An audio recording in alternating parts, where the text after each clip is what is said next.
Mauvaise nouvelle, on peut pas plaire à tout le monde. Il serait temps de faire un petit point sur l'obésité. Après, c'est vrai qu'on peut être obèse et en bonne santé, hein. Alors, j'ai pas dit ça. J'ai vraiment pas dit ça pour le coup. Oh, et le body positive, là, il me casse les... Oh, ta gueule. Bon, c'est moi, Doka, médecin du Fit Game. On va s'expliquer sur l'obésité. Il y a beaucoup de choses qu'il faut bien comprendre.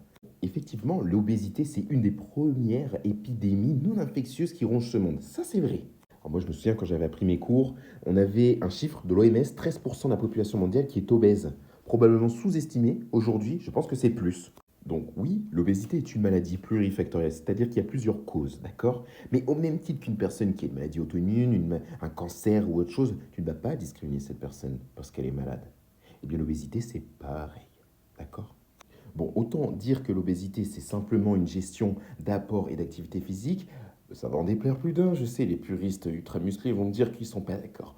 Mais attendez, c'est vrai qu'il peut y avoir des causes environnementales, génétiques ou encore endocriniennes, même si cette dernière reste très rare, il faut le dire. Généralement, c'est surtout sur le plan environnemental et génétique que ça peut jouer. Il y a des anomalies au niveau de la voie de la leptine qui peuvent faire qu'une personne sera plus attraite à être obèse qu'une autre.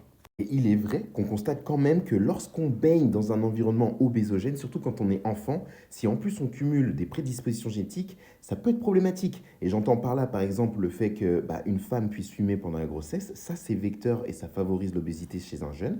En vrai, on pourra en reparler, mais il y a pas mal d'habitudes pendant la grossesse qu'il faudrait pas faire. Je suis pas en train de vous imposer votre mode de vie, d'accord? J'aurai jamais l'accouchement. Je peux pas savoir ce que c'est. Et puis on sait aussi qu'il y a des inégalités sociales qui rentrent en compte, bien évidemment. Donc le but là, c'est pas de dire que c'est de la faute de ta maman.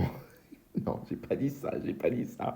Par contre, c'est vrai qu'il y a des conduites que tu peux améliorer pour éviter l'obésité, ou en tout cas éviter que les enfants perpétuent ces mauvaises habitudes et se retrouvent dans des situations d'obésité avancée, bien évidemment. Et c'est malheureusement ce qui est en train de se passer au fur et à mesure de notre mode de vie de plus en plus sédentaire.